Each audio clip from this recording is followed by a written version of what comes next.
Hello, fictional. Welcome to the Fiction Series X. Today we are gonna see, what if Isay become the Vampire Master and Got Harem? Part 2. If you end up liking this video, please consider subscribe, so without further ado, let's get into the video. Remember, you may need to drink blood, but you need to control your thirst. However, different species have different tasting blood. Today is simply showing you the difference, also to note the blood of whichever race you were before tastes better to you on principle. Lucia informed Udo. Okay. He nodded. Now here. She ordered, holding out her arm. What? Udo yelled. Drink from me. She ordered. Slowly Udo took hold of the offered arm, fangs becoming apparent as he sank them into her skin, and was immediately hit with a taste that would make the food in heaven seem like ash. After a minute she pulled him off and he shook his head a few minutes later, regaining control when he realized what he did. How long was I drinking your blood? Udo asked. 5 minutes. She answered. What? Udo gasped, looking guilty. Udo Kiba, I have made you equivalent to my brother, and thus you are my responsibility. Imagine if that was a human. I am a Shinso, you could drink from me for a year, and I'd barely care. You have similar regeneration. Lucia said reassuringly. The point of these lessons is that you understand your stronger body and gain control over those urges. She added. Udo nodded, smiling. Meanwhile, Riaz and Isay were watching the two as they trained. Isay sat on the windowsill, his leg taking up all of it, and Riaz stood beside him. She seems happier. Isay declared. Really? Riaz asked. Yes, Riaz Gremory, did you know why the 3 Shinso are all girls? Isay asked. No, why is that? The redhead asked.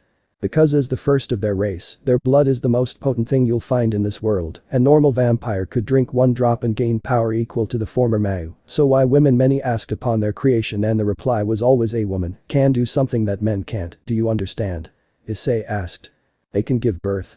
Riaz asked, looking for confirmation. Exactly, so Lucia will never have a true brother, but she made Udo her brother as a vampire, and that is close enough. Isay explained. My brother mentioned a meeting between the 3 factions, will you attend as a devil representative? Riaz asked. No, I am merely attending as the head of the Satan family, and Irina has decided to do the same, representing her position as holy system creator. Isay informed as Lucia and Udo began sparring. How do you feel about his transformation? Isay asked guiltily. Well, on one hand I am unsure if it was a good idea, but on the other it was his decision. Riaz said. I see, if you are unhappy with his transformation, please say so. Isay said. I'm conflicted. I am mad that he was transformed, but only because I wasn't informed, and neither was he, but I'm also happy. She's a strange vampire, but I've seen no problem with it so far. He's still the same. Why do you ask? Riaz asked.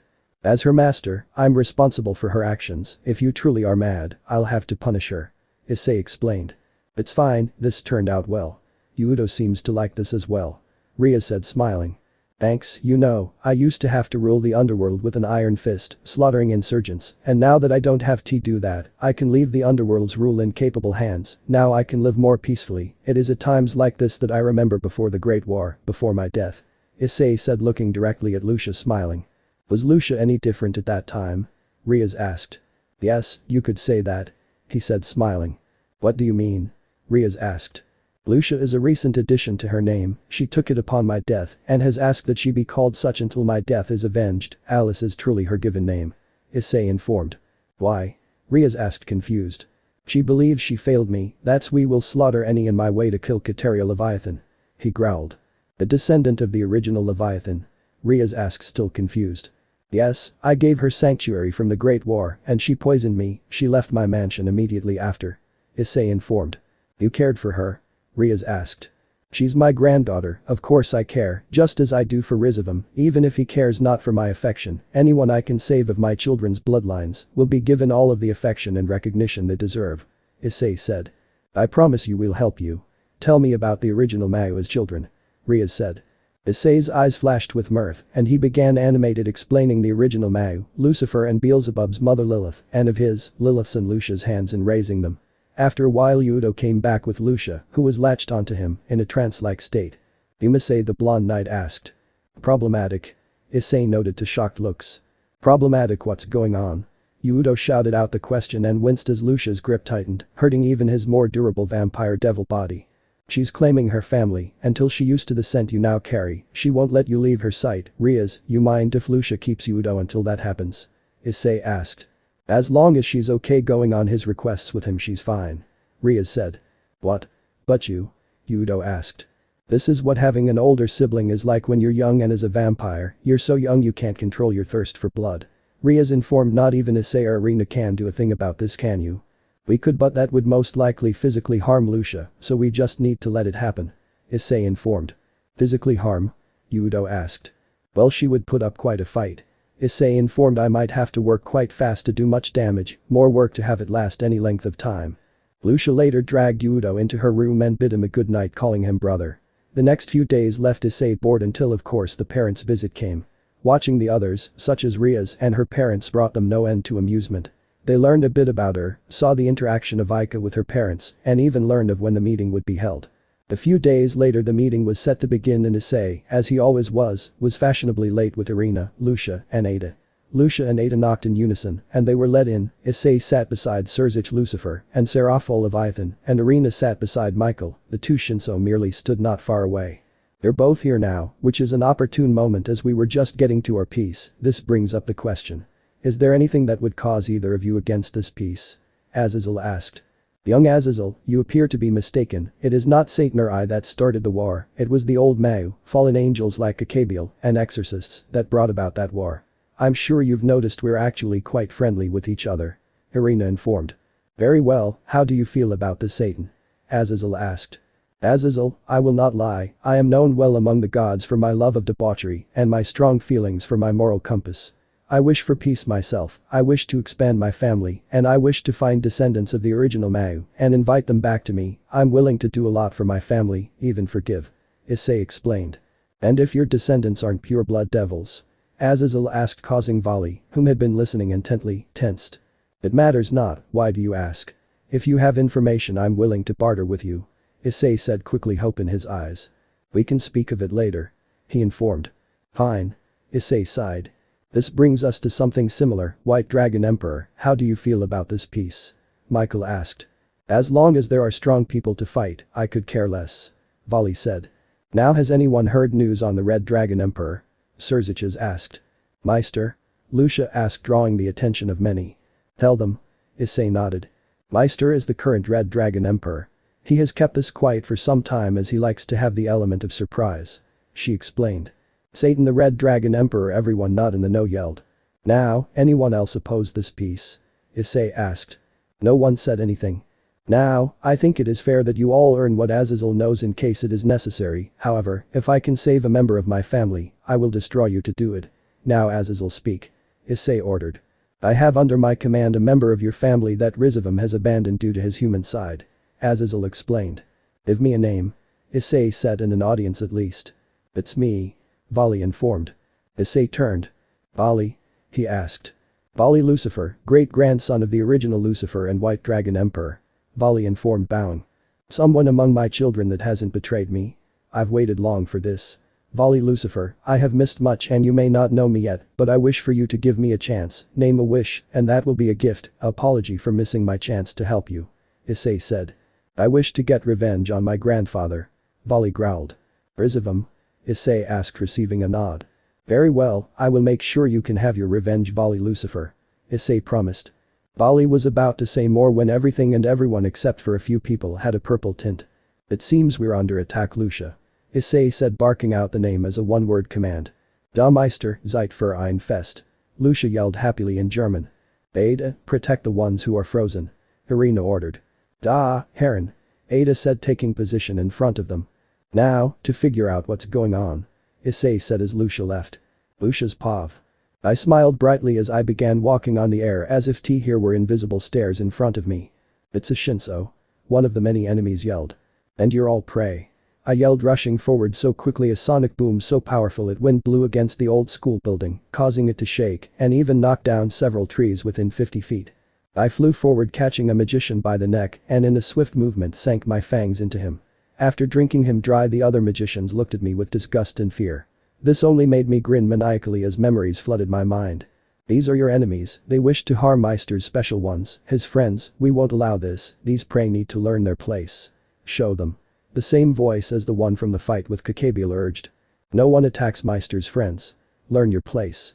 I yelled, moving to the next enemy and punching a hole through them, kicking the head off Anothern, causing a fountain of blood to erupt and cover me.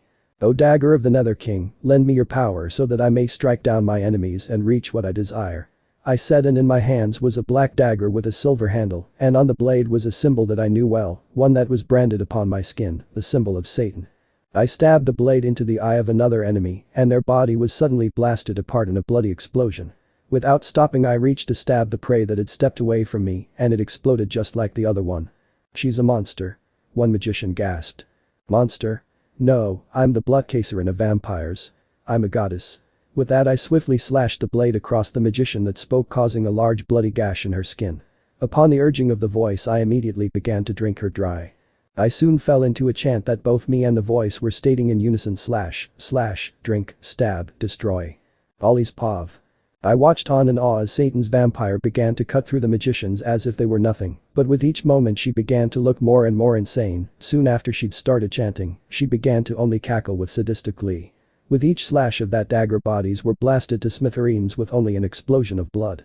After a while, the magicians were beginning to run from her, and it turned out they had reinforcements, leagues of devils, and with them was a guy in his 20s with black hair, electric blue eyes, and tanned skin, wearing a cloak made of fur over a t-shirt and jeans.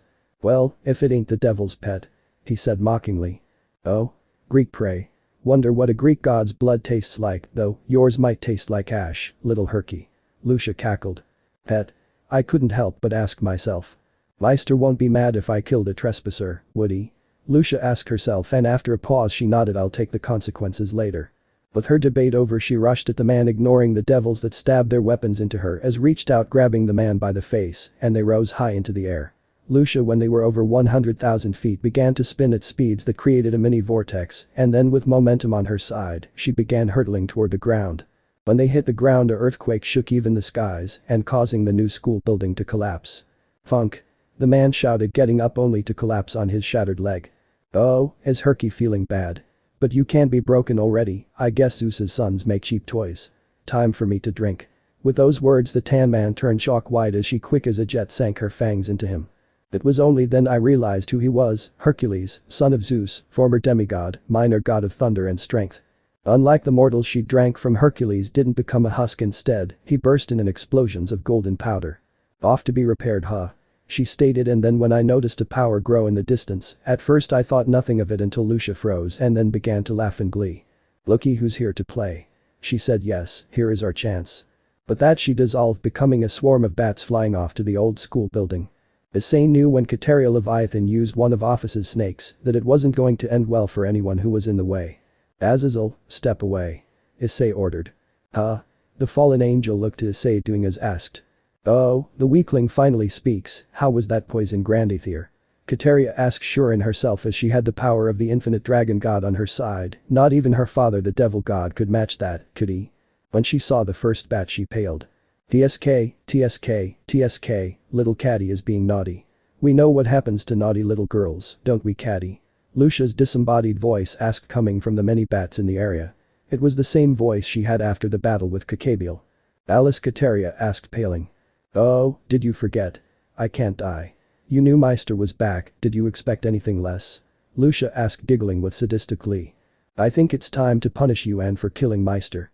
I think you should feel all the pain of Meister, your grandmother, and myself." Lucia said, her bats once again becoming herself, except for a change Isay hadn't expected. Her right iris had turned pitch black. "Nothing will stop me from punishing you, Caddy, not your mother, not Lilith, and definitely not Meister," Lucia said gleefully.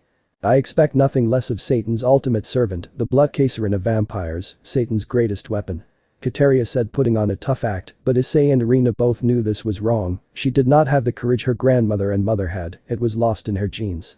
"Patty's still acting like mommy now, aren't we? You haven't grown up. Stop pretending, stop the lies, your punishment is here," Lucia said, opening her arms wide. "Don't leave yourself open," Cataria yelled, drawing a golden dagger from her robes and stabbing the blade into Lucia's gut. She simply looked down and brought her bleeding hand to her lips, licking her blood off, much to the shock of everyone, and served to further intimidate the already pale and practically hysteric Cataria Leviathan. "I see you stolen some of Heron's weapons." However, at this she glared at Cataria. "I'm a Shinso. I cannot take any lasting physical damage from someone like you," Lucia informed, taking the blade and throwing it aside. Cataria looked like she was about to run, but before she could do anything, Lucia lifted her up by the throat, causing the Mayu dissident to begin struggling. Her life depended on it after all. She knew what Alice Valentine was like. Flashback. The young Cataria had snuck off after her grandmother and mother, Rizavum's grandmother and father, Shalba's grandmother and his father, her grandfather, and his servant left to fight off a threat. Rizavum and Shalba had come with her, and as they watched in awe, their parents fought off a group of fallen angels led by the former Ophanum Metatron, but to their surprise their grandfather simply ordered the vampire to deal with them. The vampire woman, appearing similar to how she did in the present, stepped forward. Her vacant eyes showed no emotion as she stepped forward. Fire. The fallen angel leader had said, and he and all the fallen angel threw their light spears. As she walked forward, light spear after light spear hit its mark, some bouncing off and many stabbing into her, but even with her legs filled with light spears, she walked on uncaring. The next scene traumatized the trio for the rest of their lives. With each movement she ripped a body in half, with each attack blood sprayed the air, with every death a new collection of organs fell to the blood-stained grounds. What they saw was a one-sided massacre. One vampire decimating the entire legion of fallen angels, all more powerful than most high-class devils. When Metatron was the final opponent, Alice had run her hand through his chest, ripping out his intestines, and then she began choking him with them. After a moment she seemed to get bored and instead broke the fallen angel's spine, then she grabbed a hold of his black feathered wings. Then she ripped the first off, blood spurting from the fallen angel's back, then the next, then the next. But as he begged and pleaded for mercy, she sang a small song with a tone void of emotion. Blood, blood, gallons of the stuff, I'll drink it up. Blood, blood, I'll drink you dry and eat your soul. Satisfy me please and I'll leave you be in death. Flashback end. Shall we begin, catty cat? Lucia said in a motherly tone. Isay sighed when he received a glare from Irina and nodded. If Lucia continued she'd lose herself and the seal he and Irina had placed in their previous lives would be useless. Alice Valentine, stop this instant or I'll be forced to seal you away for the next few days. Isay said sternly. Much to their surprise she did not listen as her hand began to crush the Leviathan descendant's windpipe. Isay blinked as he looked at the Shinso and saw her eyes, formerly bright and childishly playful, were now vacant wine red. Isay, seeing Lucia was not responding, moved forward, and to everyone else it seemed as if he teleported as he appeared beside Lucia, and his hands were engulfed in black flames, and he slashed across Lucia's chest, and she dropped Cataria as she screamed in agony, and then her mark began to glow form inside her clothing, and the agony continued for a moment. Cataria sat up coughing but managed to choke out, "Thank you, father." He looked at her, and everyone watched as he turned on the spot and punched a hole through her head with his flame-covered hand. He turned just in time to dodge an attack from Lucia, who growled at him and held her hand out to her side and began to emit small black and red particles from her body. Isay blinked as a large crimson broadsword with a black hilt and edges began to piece itself together from the particles. "Now Lucia, put that down and sleep," Isay said gently. She rushed forward and swung her broadsword, which was as long as she was tall, with about as much effort as a normal human would a kitchen knife. "Lucia, stop this right now," Isay ordered. She jumped up and swung the broadsword, making Isay dodge, only for her to change the direction of the blade mid-slash.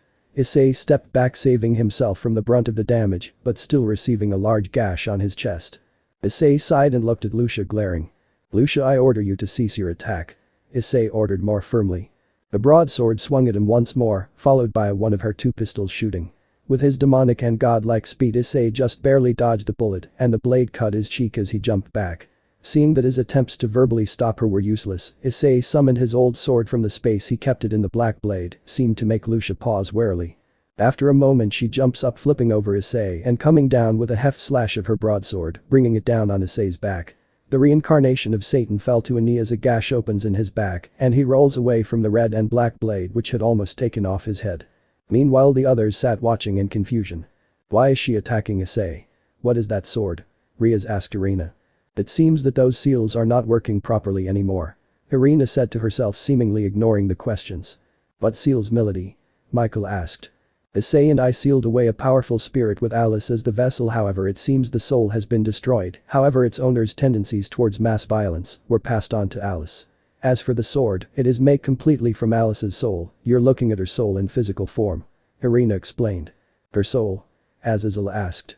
"Yes, materialization of a soul is a powerful ability that gives souls a physical form, however whatever damage it takes the owner takes," Irina explained.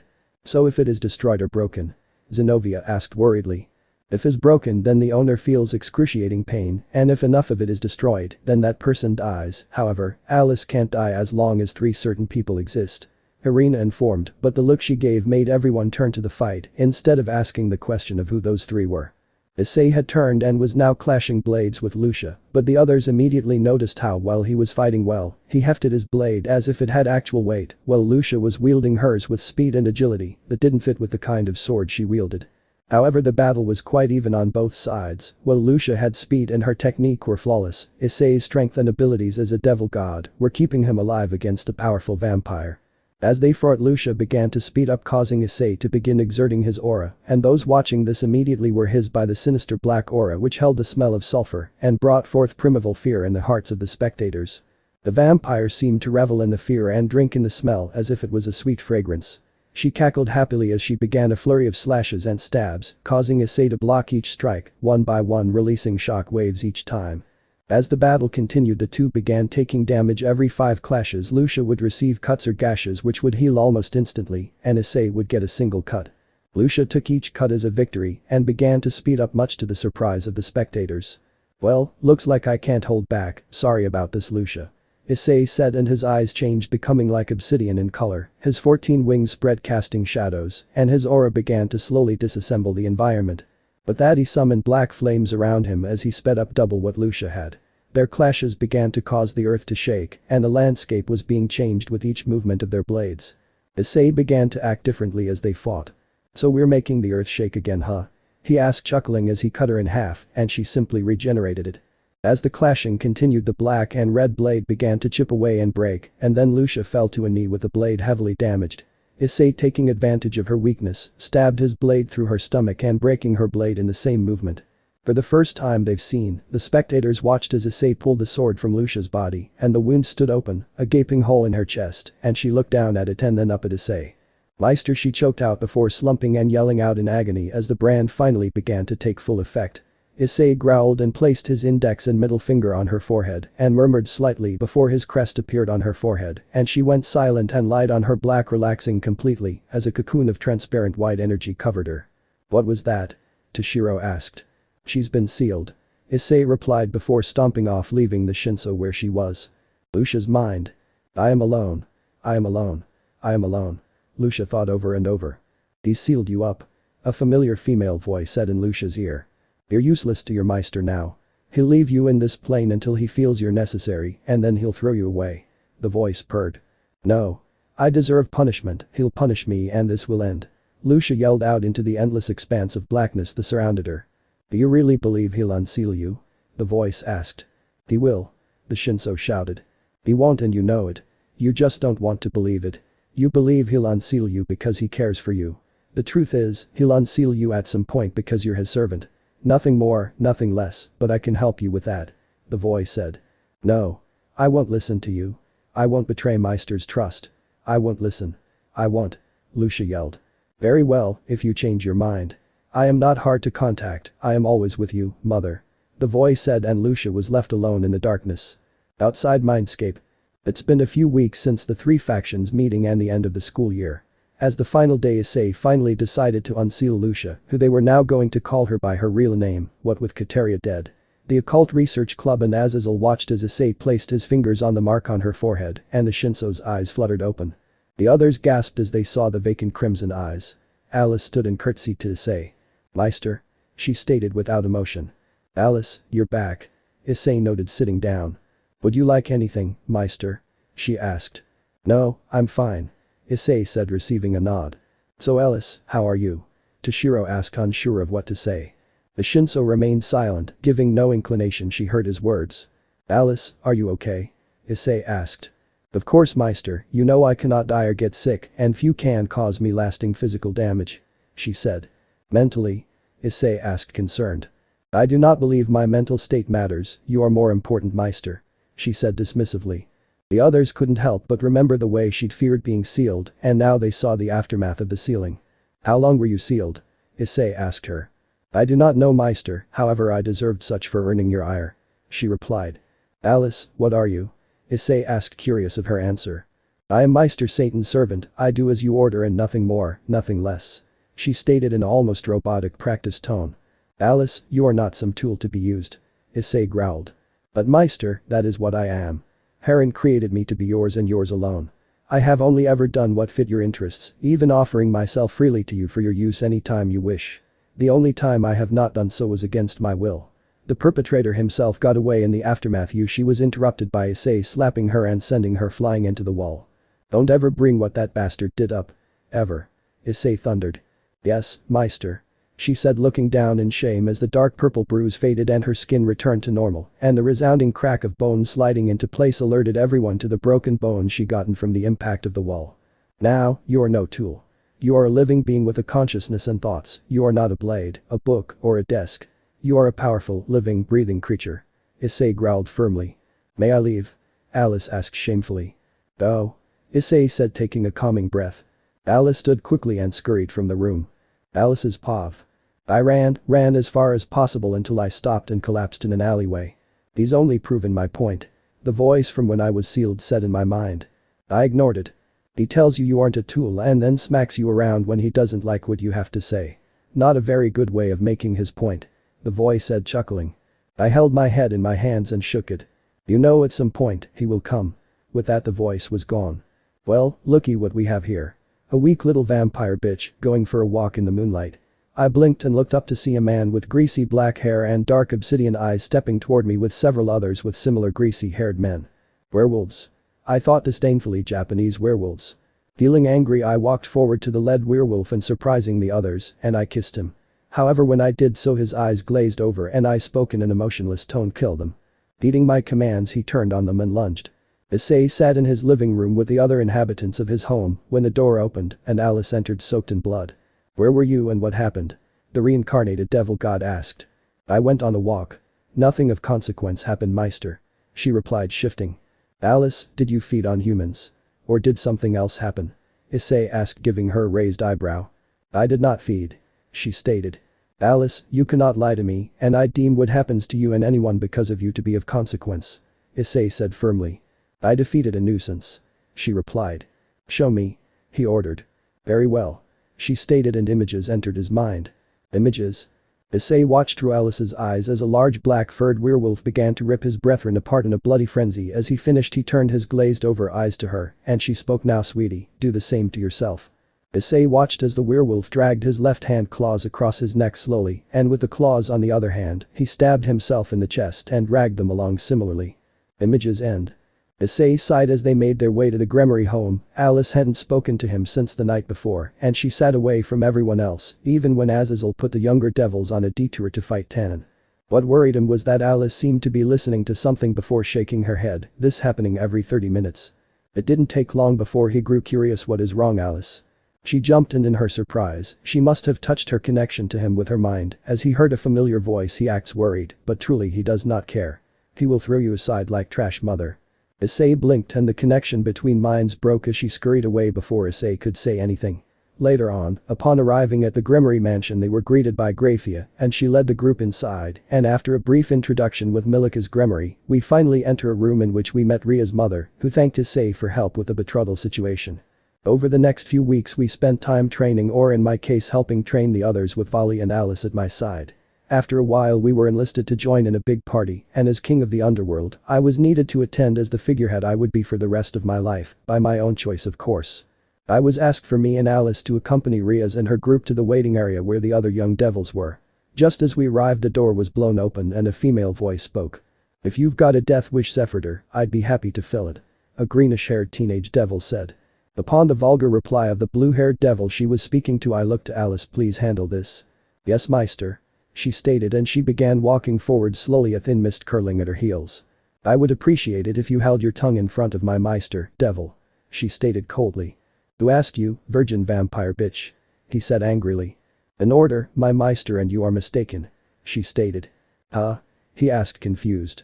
I am not a virgin, however I always return to the state which I was upon my creation. She said, and was met with silence. Doesn't matter, stand aside. He said, shaking his head and moving to push her out of his way.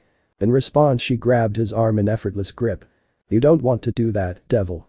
Her eyes glowed menacingly as she said this. He pulled on his arm, and when she doesn't budge, he went to punch her. She didn't budge when his fist hit her, and with a resounding crack he held his hand as his knuckles were broken. Alice stepped forward as he groaned and cursed, and with a quick movement she kicked his legs from under him, grabbed his arm before slamming him into the ground. She then stood on his back and began to pull on his arm. Alice, stop. Isay ordered, pulling her off the Devil Clan heir. I ordered you to handle it, not try and rip the fool's arm off. Isay growled. Of course, Meister. She said, bowing. Is it just me or is Isay having trouble controlling Alice? Toshiro asked Yudo. However, Yudo was dealing with an intruder in his mind. So you're my uncle, huh? Weak for a vampire, but of course you have talent. A voice stated in his mind, reminding him of Alice by her accent. Who are you? Yudo mentally asked angrily. I am no one of consequence at the moment, you however have my attention. I'll be seeing you soon. The voice cackled and faded. While this was going on, Isay was beset upon by the sister of Razor Phoenix and pulled into a conversation which ended in her offering to become his bishop should he have need of her and giving him a vial of Phoenix tears. Isay sighed before telling Riaz he'd see her later, feeling the need to confront Alice about something and to have Sirzich's or Vali call him if he is needed. Then he turned to Vali. Vali Lucifer, I name you the representative of the Satan family, have fun and if you need me call, besides that, I have to confront Lucia about something that could be dangerous. He informed. But that he grabbed Alice by the arm and they teleport away. When they arrived, Isay placed a barrier around the room and turned to Alice. Now, explain this voice I heard. Isay ordered. I will handle it, Meister. She said nervously. No, you will tell me now. If Akasha is speaking to you through the seal then you need to tell me. Isay commanded. I won't speak of this. If you truly believe that I am not a tool, let me deal with this, trust me when I say that I can do this. Alice pleaded and Isay blinked. Fine Alice, I will let you deal with it. Don't let me down. Isay said, smiling sadly. Isay stepped back and waited as Alice spent hours meditating and pushing the voice further into her recesses of her mind. Suddenly a magic circle appeared beside Isay's ear and Vali's voice sounded to say, we need your help. Loki, he appeared and is trying to start something, Ajuka sent him away and we sent a team after him, but there's something there way stronger. We're not sure what it is but it's poisoned Irina.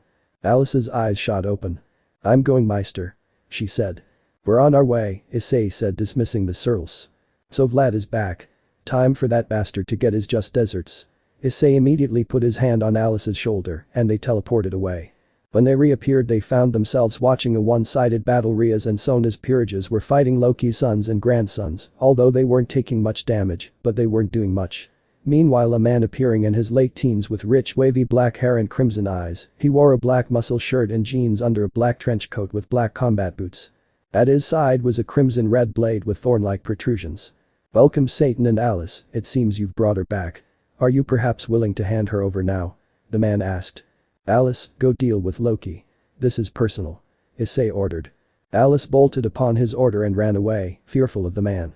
She continued to Loki, and as she reached him she grabbed him by the face, flying higher into the air before coming back down and digging a nice 20-foot deep trench with his face. Meanwhile Isay glared at his enemy. I've spent a long time planning how I would kill you, but you know what? Funk it. I'm just going to tear you apart. Alice watched as the god picked his way out of a trench with only a bloody lip as damage. You foolish devil servant. He shouted angrily. Field test 001. Prepare yourself, Loki of Asgard. You'll be the first to feel the power of my new inventions. Alice said, breathing deeply. Welsh dragon bracer. Vanishing dragon bracer. As she yelled this, magic circles over her arms, and when they had finished she wore two bracers, both made from black leather with scale-shaped pieces of metal plating. One bracer had red plating and the other had white. In the wrist porting of both was a gem. In the red it was green and in the white it was blue. What's this? Loki shouted in surprise. He immediately looked intently at her as she began emitting black and red particles which formed an elegant blood-red rapier with a black hilt. Now, you face the judgment of Satan. She then thrust her rapier forward and the god dodged it only for her to punch him, sending him flying. She teleported and caught him mid-flight with her rapier, replaced by a giant warhammer which she used to send him flying straight up. Now, gauntlets. She yelled and the gems glowed. The OOSTX-10. DIVIDEX-10. The gauntlets shouted in two different voices. O spear that aims true, lend me your strength so that I may conquer my enemies in battle. Spear of Odin, Gunnar. She yelled and in her hands was a golden spear with etchings of a tree and Nordic runes all along it. What? Loki could only scream this before she stabbed the blade through his chest and the two were once again hurtling toward the ground. O dagger of the Nether King, lend me your power so that I may strike down my enemies and reach what I desire. Dagger of Satan. She yelled, summoning a black dagger with demonic runes and a grip fashioned to be a long black serpent. She wasted no time stabbing this into his hand as he tried to grab her. O sword of endless night, lend me your aid so that I may survive and thrive in this dangerous world. Sword of night, Griswander. This weapon was the black blade with a twin serpent crossguard which she stabbed into Loki's foot. He swung at her, sending magic bullets into her. "O shield of the savior, lend me your durability so that I may defend those I love, even if I must sacrifice myself." With those words, a golden shield depicting the Ophanum angels, and when the magic hit it, it deflected toward Loki and he was blasted straight in the ground, the spear pinning him to the surface. Then as a finishing move, Alice summoned a pistol and from the red gauntlet, transfer sounded and she shot a bullet which knocked the god out cold. "Alice." The vampire turned at the sound of Rhea's Gremory's voice to see the man from earlier. "It's time I release Akasha, mine Gilead." And everything turned black. Everyone watched in shock as the shadows faded from Alice and revealed two similar figures. Both had similar hairstyles, but one had black hair and the other white, crimson eyes, porcelain-like skin, doe-like features, and both had the vampire fangs. The only difference between the two was the clothing they wore. Alice was wearing her gothic leather dress while beside her was a girl in her appearing a year younger wore a blood-red blouse with a black half jacket, black skinny jeans, and black running shoes. "The family's back together again." The man cheered. "Mother." The girl yelled as Alice collapsed while trying with all her might to stand. "Akasha. You're back?" she asked, wheezing in pain. "Mother. I'm sorry." The now dubbed Akasha said, looking down. "It's okay, I understand. You were looking out for me. My little Jajiran." Alice reassured before coughing up some blood. "Akasha darling, come to Vader," the man said jovially. "What did you do to Mother?" she asked. "Oh, just pulling your mind from her and using all her energy and power to give you your body back," he said dismissively. "Enough small talk, come to me and bring your mother my daughter. If you do as I ask, she will be fine, if not, well she can still feel pain, can't she?"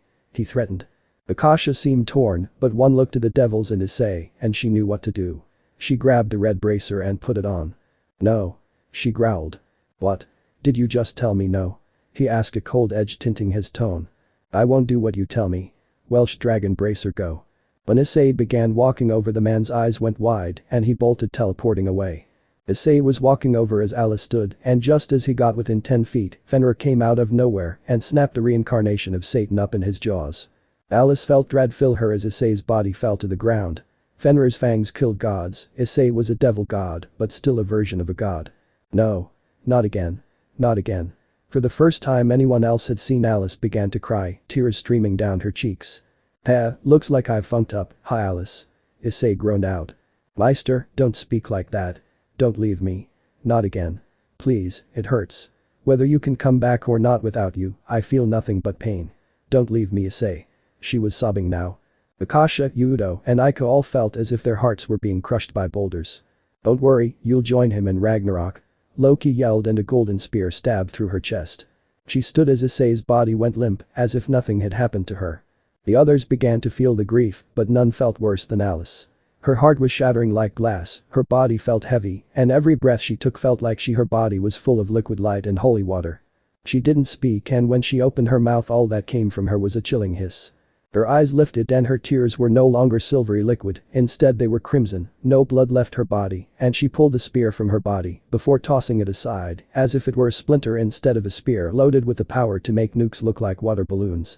She began a leisurely walk toward the wolf, ignoring everyone else. Seeing the woman about to attack their father, Hadi and Skoll jumped at her.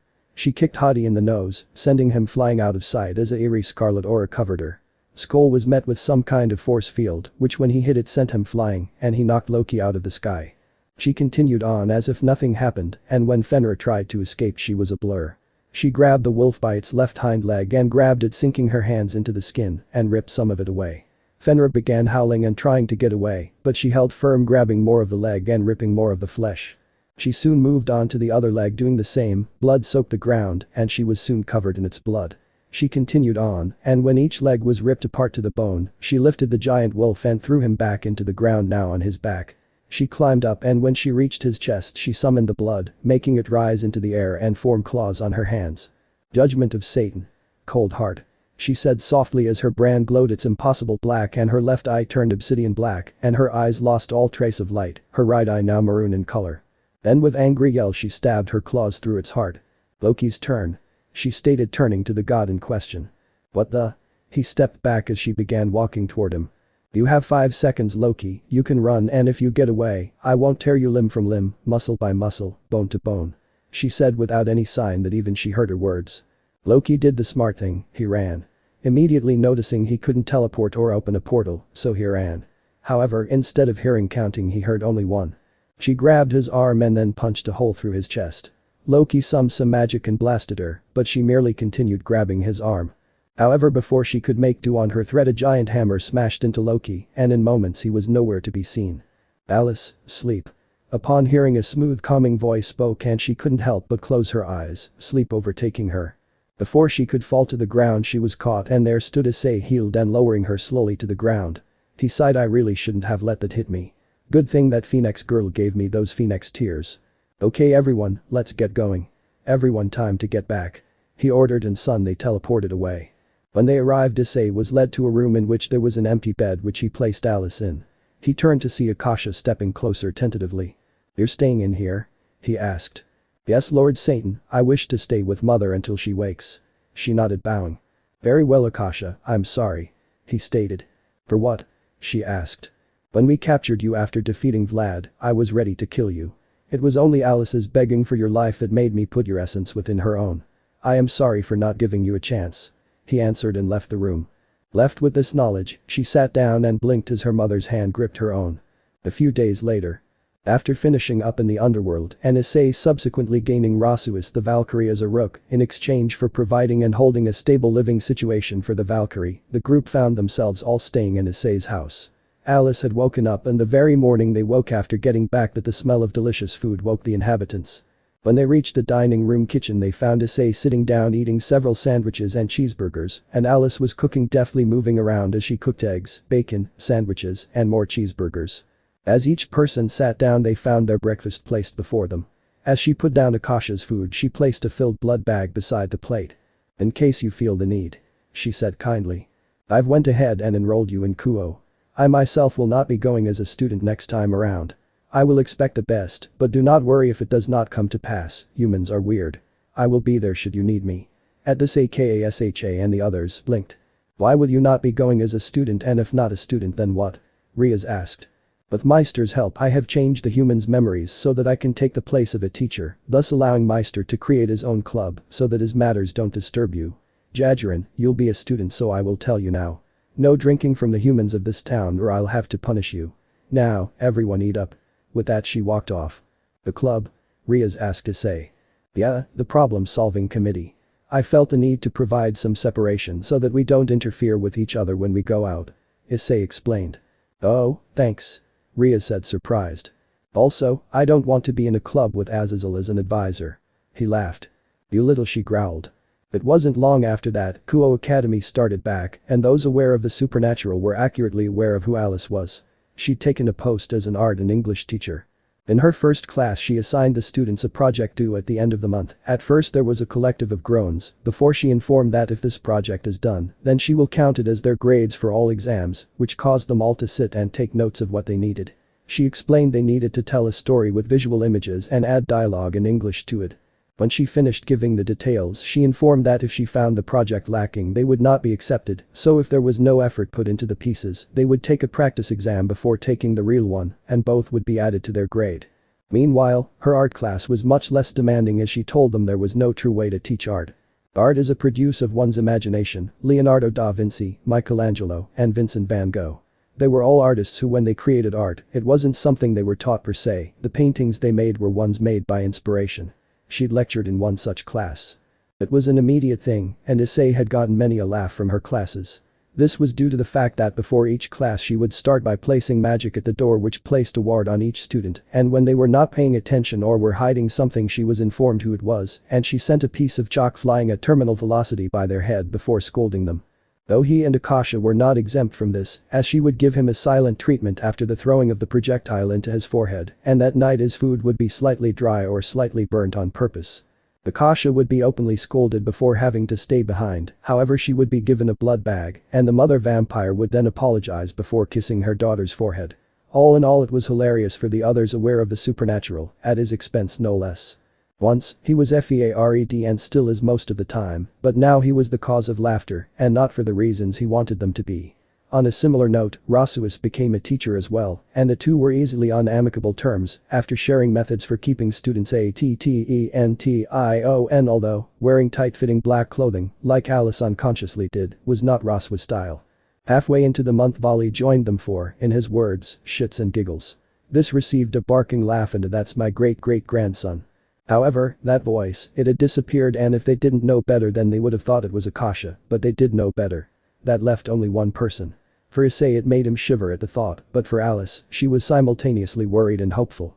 Soon after everything Isay, Alice, Akasha and Vali decided to take a trip. The group all offered Ria's luck in her upcoming raiding games before leaving.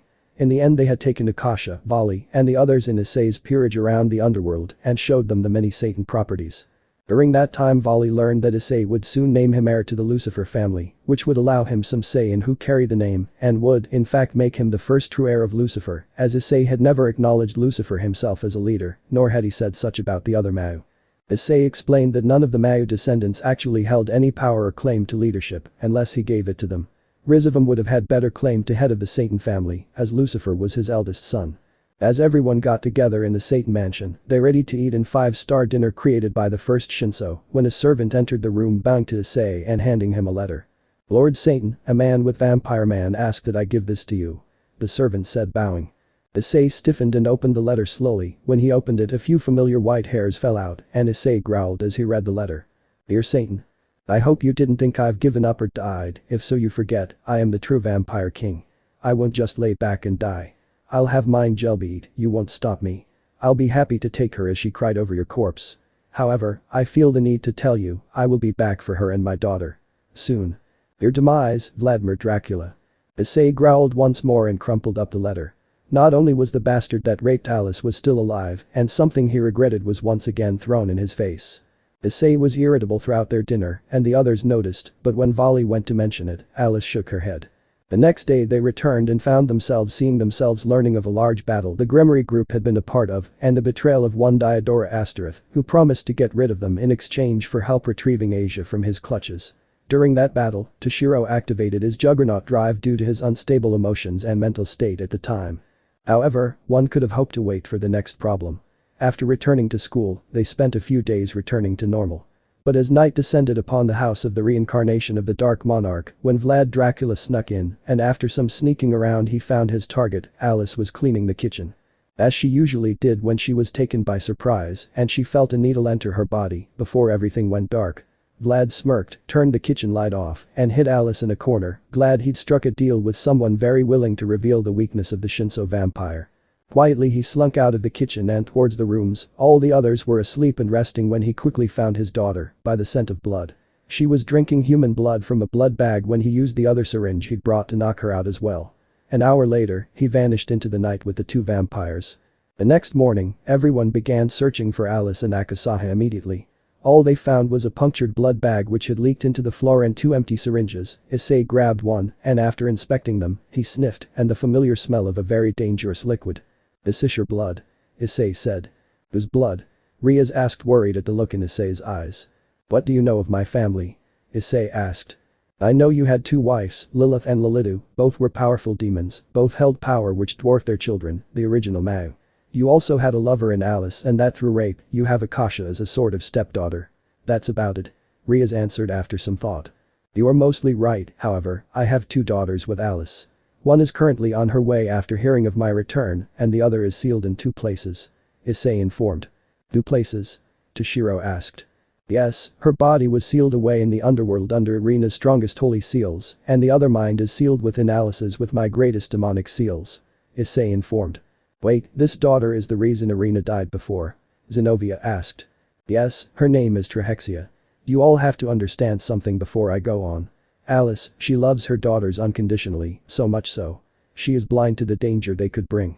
Texia was a mischievous child and loved to cause chaos, but one day, a curse was placed upon her and she lost control. She was so powerful she was a danger to me and Irina. The curse made her hate me and Alice, but still when we were willing to end her existence as necessary, just like with Akasha, Alice begged she be allowed to live. She believed that Texia could be saved from the curse and until that time, she would suppress her. So when I, who had resolved to end my daughter for her own safety, looked into Alice's pleading eyes, I relented. Texia, however, left behind a pool of her blood, which when treated with saturated with holy energy and mixed with a powerful poison, it can be used to put Alice in a dormant state in which she can do nothing. Isay explained. Oh. Ria said, looking at the syringe worriedly. Isay, this scent is that of the man you fought. Kaneko informed upon finding the familiar scent that was not one of them. Vlad. Isay yelled in anger. Who is this vampire? Why does his name make me feel soddy? Yudo asked. He's an abomination. He was once a simple demon, but he killed the first Vorloffer vampire and through a magic ritual, gained the powers of a Shinso vampire, merging them with his own unique abilities.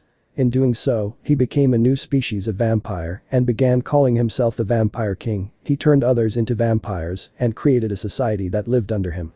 Upon learning this, Irina and I had them all eradicated, but he survived and soon plagued us until he found Alice and decided he wanted a queen, so he raped her, and later Akasha was born, the fourth daughter Alice had birthed. He disappeared after I saved Alice until a while ago. Isay explained. Where would he be now? Toshiro asked. Anyone up for a trip to Romania? Isay asked. Everyone blinked. In Romania. Alice woke to find that instead of her normal clothing, she wore a lacy black gothic dress with 2 black gloves made of silk on her hands, and around her neck was a black choker with a black bat pendant with red eyes. Upon becoming more aware, she noted that her hands were bound in some black metal shackles. She looked around and saw the entire room had only 2 colors. Primarily it was black with only small amounts of red. She vaguely felt she knew where she was but was unsure. That changed when the ebony door to the room opened to reveal Vladimir Dracula as he led a fearful Akasha into the room. She too was shackled, but wore a red dress as opposed to her own black, but she also had the same choker. Well, my queen, you are finally awake. Our firstin was worried. He smirked. Mom. Akasha said, stepping forward. Akasha, what do you want, Vladimir? Alice asked with a growl at the man. What I want? You, all to myself. He replied after pretending to think for a moment. How do you plan to accomplish this? Vlad asked. Oh, simple. I have already reprimanded our firstin, but I hear there is another child that you saved from being eradicated by your precious Meister. I can provide a way to bring her back. He offered. Akasha gaped in shock, but Alice was much more surprised, but along with her shocked look, she felt fear. I can give you back your daughter, Texia. He promised. Tria. Alice whispered, then she asked, you can do it. Of course, you know my skill in soul manipulation and ritual magic. He replied. Alice paused, her will to refuse wavering.